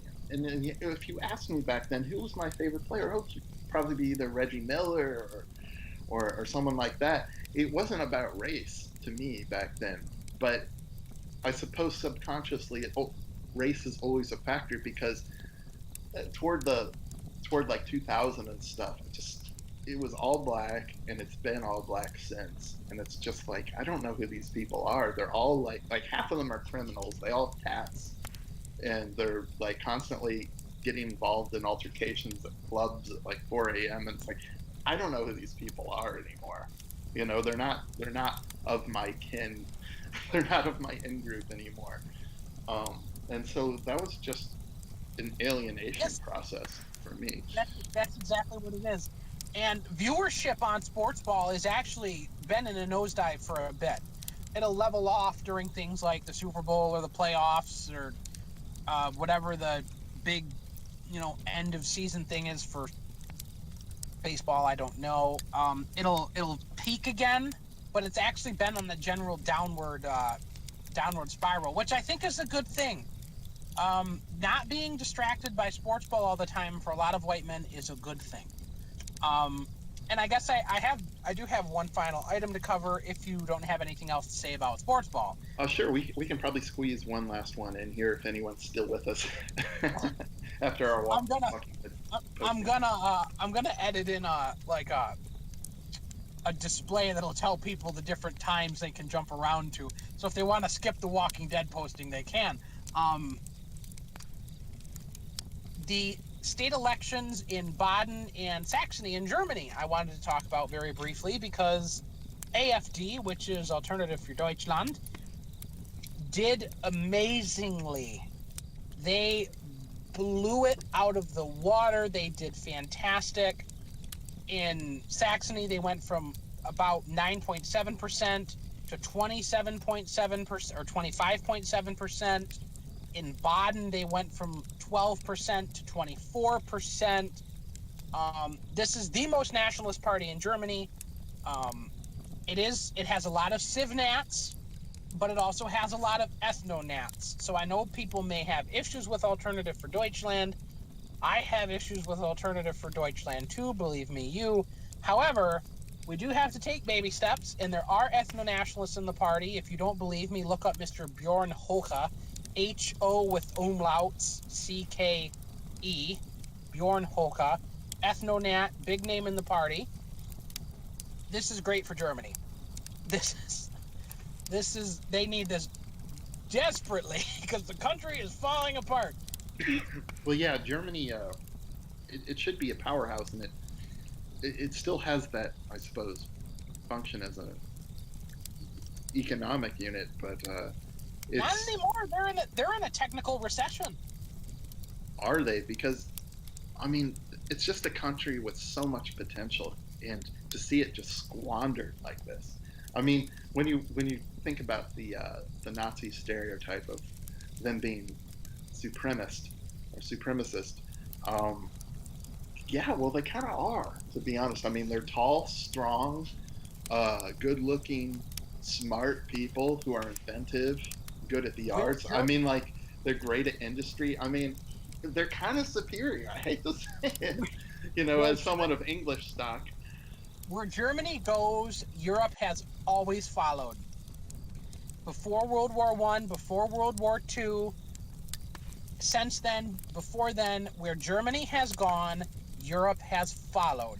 Germany has dictated by, in one way or another, the path of the European continent for hundreds of years. And I know Germany hasn't existed for hundreds of years, but the German states have. And they have all played, and I'm counting Austria as a German state here. I understand that Austrians identify as Austrian, but you get what I mean in a historical context, and don't pretend otherwise. The German states have always determined the course of Europe, and they're going to continue to do so. And with the Germans voting this heavily in favor of AFD, I am even more delighted about the prospects for the future in Europe. The next step is seeing Alternative for Sweden, Alternative for Sverige, gaining electoral ground. It's seeing Stram Kurz in Denmark and Salvini returning to government in Italy. We're doing good, people, and I think everyone should be very, very white-pilled about this. Well, it sounds like great news. My biggest fear would be is if European countries fell into the same situation that the United States is in, where the non-whites are very politically active and taking demographic majority and democratic majority. I think a lot of European countries can pull out of this, but it's a different situation over here, and I don't want a few decades to go by and these European countries end up where we are now. I think it can be avoided. I really do. So I think that's great news. I do think it can be avoided. I mean, some countries the UK is just as bad as America. France is just as bad as America. Unfortunately, Sweden is getting just as bad as America, if not worse. I mean, America has a lot of death, but you guys don't have like there aren't people just chucking grenades. Yeah, but how active are these people? I mean, like the non-whites here are like AOC and Ilhan Omar. These people are in Congress. These people they have a lot of power. You don't mean just criminals. You mean brown politicians. I mean, we have brown politicians. But they seem to kind of know that it's not their place, right? Whereas here in the U.S., they're perfectly willing to argue that this is their place and that maybe we don't belong here. At least in Sweden. So back in 2014, when we got our latest Social Democrat government, it was the Social Democrats, Socialdemokraterna, and the Green Party, Miljöpartiet. And Miljöpartiet was run by a white Swedish woman, but had a ton of Muslims in it. Metric ton of Muslims in it. And they kept having scandals. He was like an information or energy minister. I forget. He was a Muslim. He was eating dinner. He went to Jordan or the Gaza Strip illegally and ate dinner with Hamas terrorists and stuff. The guy was a disaster. We had like 3 Muslims resign from government in a row, and now in the current cabinet, there's only one Muslim guy. There's only one Muslim guy, and the majority of the cabinet are women. There are 23 people, and 12 of them are women. I think the problem is you still have a folk, whereas here, whites are just as likely to, wield the pitchforks against people like myself than they are to, stick up for our race.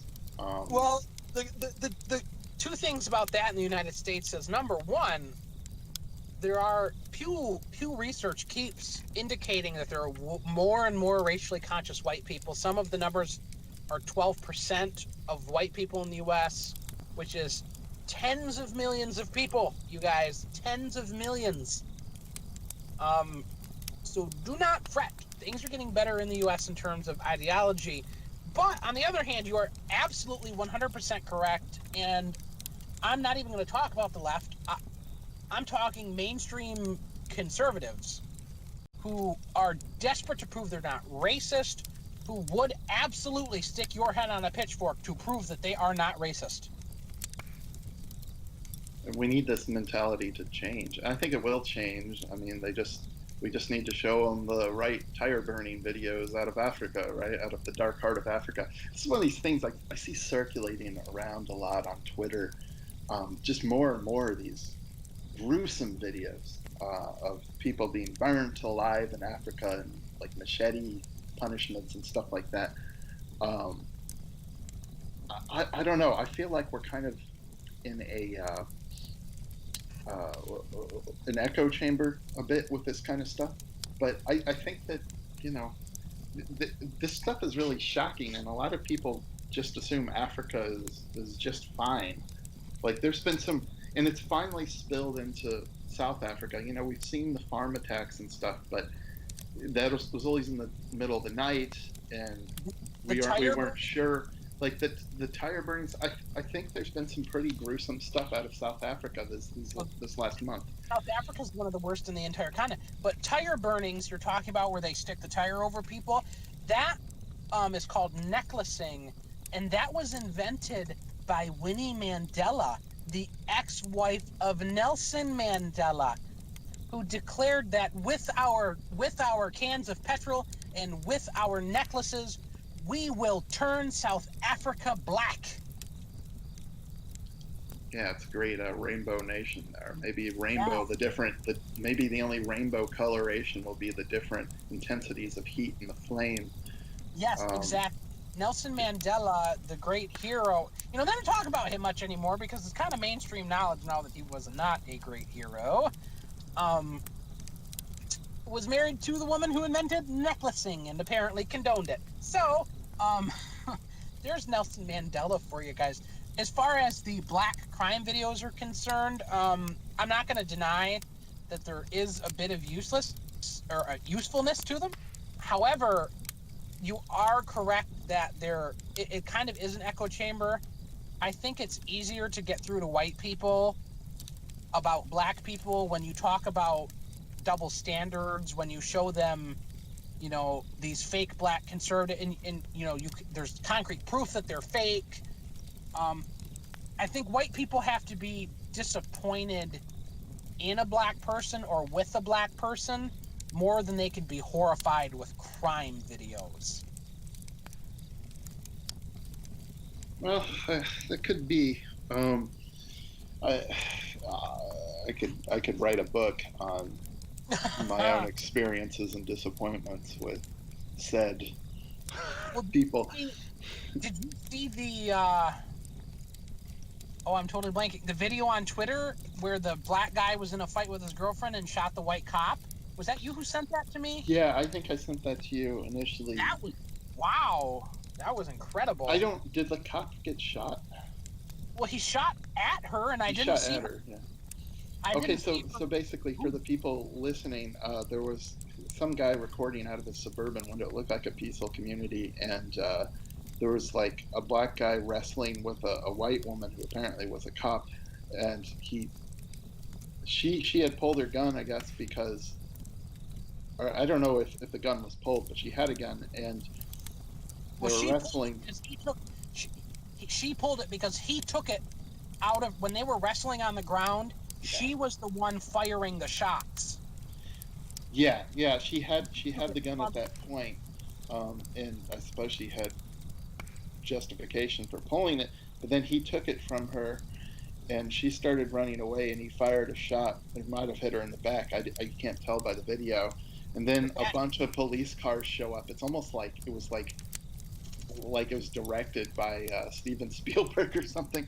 These three police cars pull up, perfect timing, and a gunfight ensues. And these that wasn't even a gunfight. They pumped that black guy full of lead. Oh my Well, okay, god. he had it. He started out with his hands in the air, but he still had the gun in his hand. And at some point, the view becomes obscured. He probably pointed it at them. I mean, Well, I'm not honestly.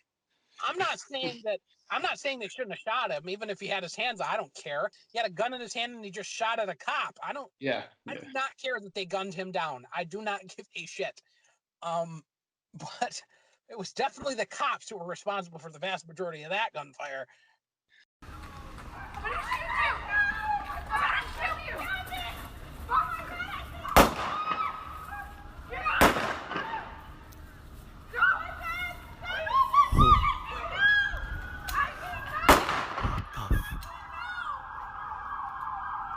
What the fuck?